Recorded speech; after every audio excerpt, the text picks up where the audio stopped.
Halo teman-teman, nah, kita kembali ke video saya yang sederhana ini.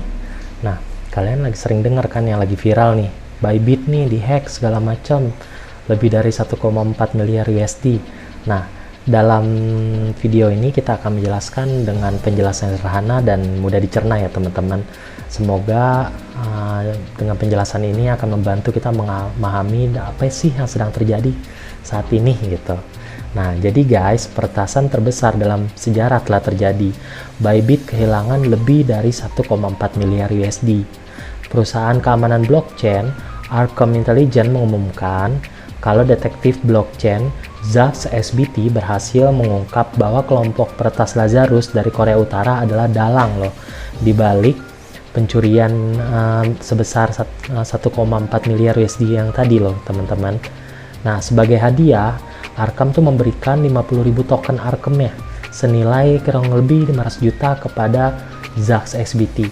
Nah, jadi ini teman-teman, ketika ETH itu dihack ya oleh Lazarus tersebut, kita kan belum tahu nih ceritanya teman-teman. Jadi Arkham membuat kompetisi loh, dan kebetulan yang mendapat itu adalah Zax SBT dengan cara analisanya. Bagaimana sih caranya sampai dia mendapatkan hadiah loh sekitar 500 juta gitu dari Arkham, karena penemuannya ini loh, sampai pelacakan sampai berhasil seperti itu.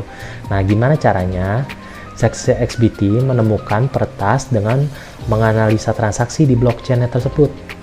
Kira-kira di on-chain data loh, dia nge-trace nih teman-teman. Dia melihat tuh ada yang mencurigakan nih bahwa alamat dompet yang digunakan untuk peretas tuh ternyata sama loh dengan yang pernah digunakan dalam peretas lain. Jadi dia tuh menggunakan analisa kesamaan address gitu. Dia mencurigai gitu, ada address masuk ke address yang sama loh dari peretas-peretas yang lain dalam sebelumnya, dan yang sebelumnya itu diidentifikasikan adalah si grupnya Lazarus tersebut loh gitu teman-teman. Nah, jadi ketika udah ditemukan itu, diklaim lah, didapat lah, udah di komunitas hackernya itu adalah Lazarus dari Korea Utara gitu teman-teman. Nah, kira-kira apakah dananya bisa kembali nih? Nah, kabarnya nih masih ada harapan sebenarnya dengan melakukan Ethereum rollback. Tapi mungkinkah Ethereum rollback itu dilakukan untuk membatalkan transaksi yang ilegal tersebut? Nah, kita bahas nih plus minusnya. Kenapa sih rollback itu diperlukan nggak? Resikonya apa sih gitu teman-teman? Impact-nya kemana sih? Nah, pada 21 Februari 2025, hacker dari kelompok Lazarus kan berhasil nih mencuri sekisaran 489.395 Ethereum yang setara dengan 22 triliun rupiah. Nah, mereka menyebarkan dana ini ke lebih dari 54 dompet wallet maksudnya ya, untuk menyulitkan pelacakan. Jadi kayak sejenis money laundry lah, dengan nge-trace walletnya tuh dibikin random loh gitu, biar kita bingung kalau untuk nge-trace. Nah, serangan ini tuh membuat harga Ethereum turun loh hingga 8% dalam satu hari, sehingga menyebabkan kepanikan besar di pasar kripto. Nah, CIO Bybit, Ben Zhou, mengumumkan bahwa mereka akan melakukan segala cara nih untuk mendapatkan kembali dana yang dicuri, termasuk dalamnya apa? Menawarkan hadiah sampai dengan 10% atau kisaran 22,2 triliun rupiah bagi siapa saja yang bisa membantu mengembalikan dana tersebut.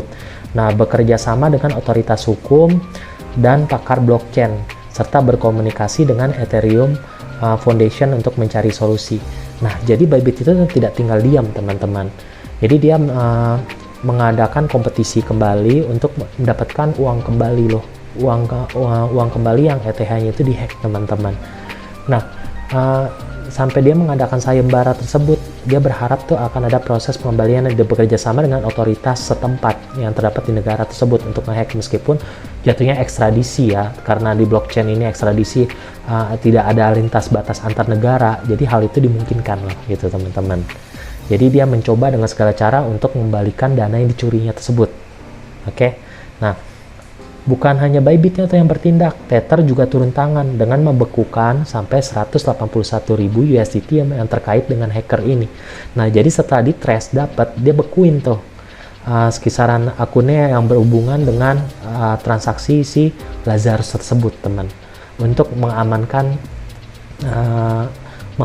dana ETH-nya tersebut agar bisa diambil kembali.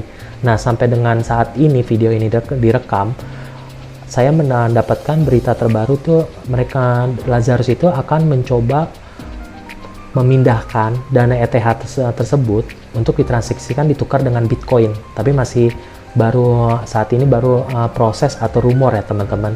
Nanti hasilnya kita akan lihat kembali loh nanti kira-kira bagaimana, apakah berhasil Lazarus tersebut. Nah, salah satu yang ide nih yang muncul, bagaimana sih ya, tadi kita sempat bahas nih rollback blockchain Ethereum untuk ngebatalin transaksi. Gimana sih prosesnya?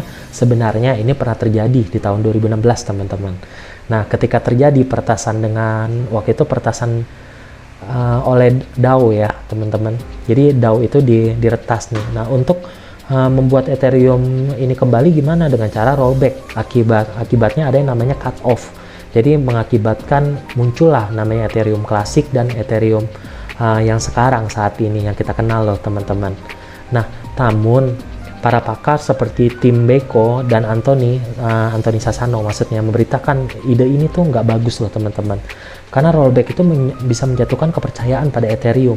Karena blockchain itu harusnya bersifat imutabilitas alias tidak bisa diubah. Bayangkan teman-teman, Ethereum bisa diubah, di rollback sesuka hati.